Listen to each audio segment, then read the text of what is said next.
Welcome to Sound Mind International. Be transformed by the renewing of your mind. Congratulations on completing part 1 and part 2 of the course, Thought Patterns and Depression. This is part 3, and part of this course, we're going to be dealing with challenging irrational thinking patterns. Let's get into it. It's not personal. Oftentimes, we tend to accept responsibility for things that honestly and logically reasoning, we have no control over. An example of this could be possibly booking a holiday, hopefully after this lockdown and pandemic is over abroad. And oftentimes the weather and its unpredictability, when it ends up raining, you could end up possibly blaming yourself and holding yourself accountable, like, oh, maybe I should have, booked on a different date, which is obviously reasonable, but oftentimes it's accepting that sometimes and sharing the responsibility that you do not have control over certain circumstances of life. But what you can do is decide what you make out of that experience. So despite the weather, even if you wanted to chill by the pool with, cocktails or whatever it is that, you wanted to enjoy your sunbathing, it's just accepting like, okay, this is not go according to plan. But part of my responsibility and taking the circumstances of my life and overcoming depression is what I choose to make out of that experience and out of that holiday or event. So too much access. This could be, as I mentioned before, too much access responsibility, which can cause you to only see the unpleasantness in certain events. You need to identify that there could be other possibly contributing factors. For example, about booking the tickets to travel abroad. The contributing factor of that could be the weather. Another contributing factor, it could be the type of accommodation that was possibly booked. Another contributing factor, it could be the facilities of entertainment that you have available that can occupy you and make your holiday or travel worth the money or worth the stay. So what impact does this have on self by you accepting the responsibility, or whenever something bad or negative happens to somebody? Like, for example, if you joined two friends together to end up in a relationship, that relationship ended up horrendously, or that marriage ended up in a divorce. Why do you feel partly responsible, and how does this impact on self by always accepting responsibility when logically thinking there could be other possibly contributing factors? So you need to assess your personal contribution, accept that I very much believe in self-accountability and as well as having accountability partners, but responsibility should be shared within reasonable state. Withholding nothing. Sometimes we could have it's either all or nothing, which in oftentimes, most people say don't settle for less, which is true. Sometimes nothing is actually better than settling for less when you could have more.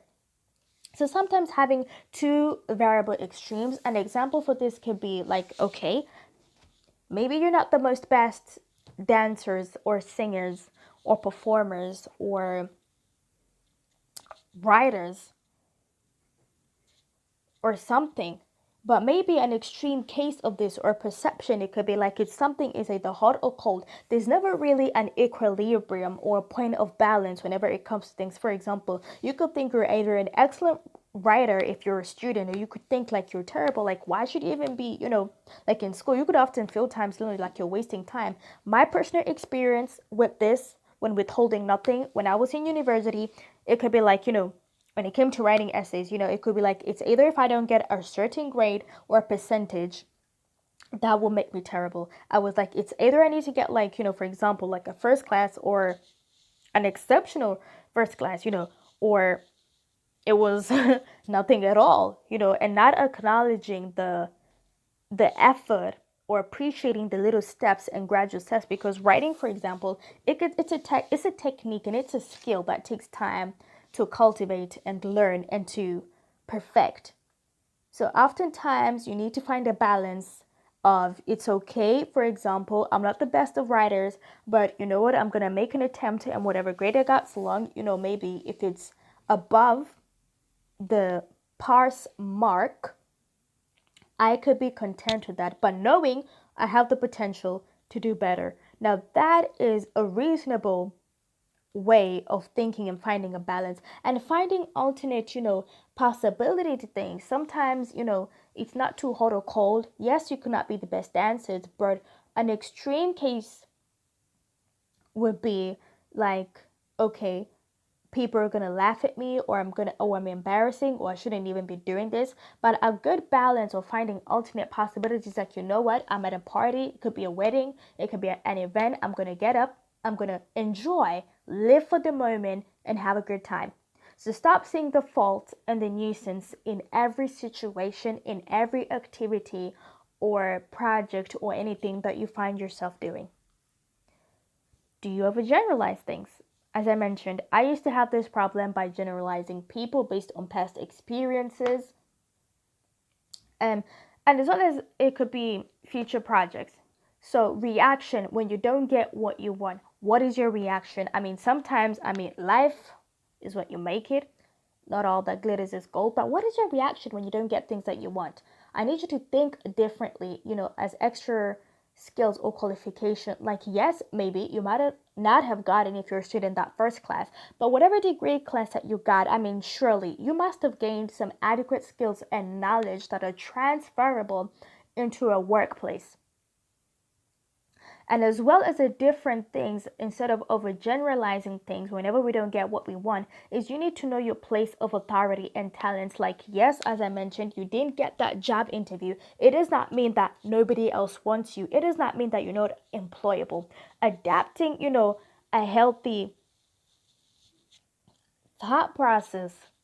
It could be like, okay, the interview, it could have gone better, but perhaps there are other jobs and positions out there that are much more suited to my talent or my way of learning. So avoid extreme over generalization, but sometimes don't ignore your instinct. As I mentioned in the course about dealing with narcissism, do not ignore your instinct when it comes to certain things, because sometimes in the times that we're living in, deception is roaming around. So be on your guard, or look out, starting with your spiritual senses first, and as well as your mind, how you perceive information. So do not overgeneralize, because sometimes you could end up missing a blessing, but God forbid that won't be your case. So accept the outcome of what is. So accept the outcome of that grade, accept the outcome of that job interview, accept the outcome of that circumstances, and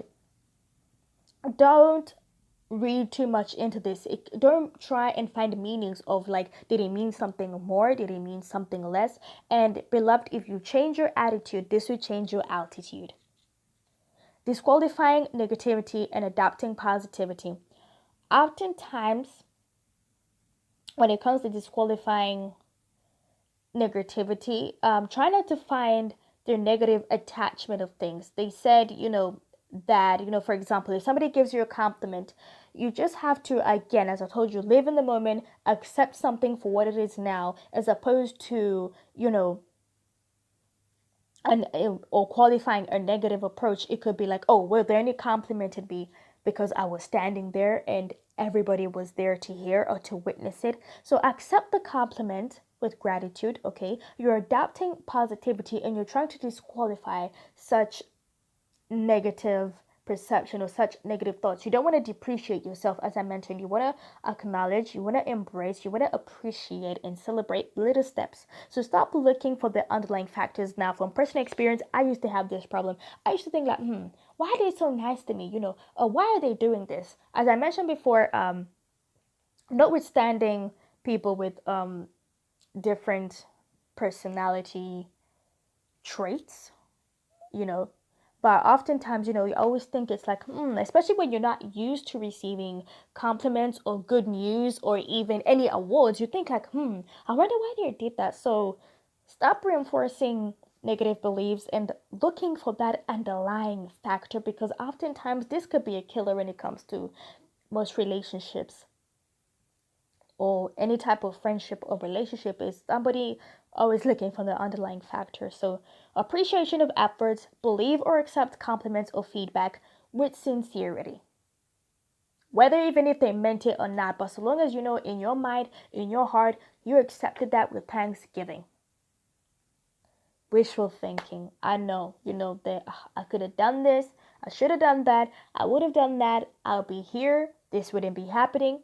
But in all the same, we can't change the past, but you have the power within your mind to change the now and the future. So, for example, an example of this should be like, oh, I should have completed a certain assignment or project, or I should have understood or accomplished this by now. Is, as I said, I very much believe, and I encourage you throughout this course, to take the circumstances of your life and of depression. You have to set goals, you have to set objectives, you have to set an aim. By 5 years, I whatever you find, depending on how old you are. Maybe for some of you it's to get married, some of you it's to be financially successful, some of you it's to step out of the comfort zone. So sometimes setting unrealistic objectives and wishful thinking, like, oh, by 5 years, I could have been here, could have done that, or oh, like reflecting on the past 20, 15, 10 years out of my life, like I wished, I learned this at this age, like I wish, that only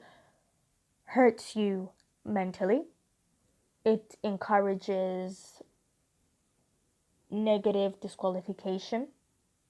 But what you can do is accept you have no control of certain event. It's taking healthy responsibility. And as well as only responding appropriately. You know your efforts, you know your skills, you know your strengths, and you know your capabilities. So replace such alternative wishful thinking with options and setting realistic goals. Over to you. I want to thank you for listening to this, and congratulations on completing the final part. I want you to go back and recap on part 1 and part 2 of the course and challenge any irrational thinking patterns that you might have identified in your life. And I hope this equips you with the resources, the skills, or even the tools on how to take control of depression and the circumstances over your life. See you over in the next course.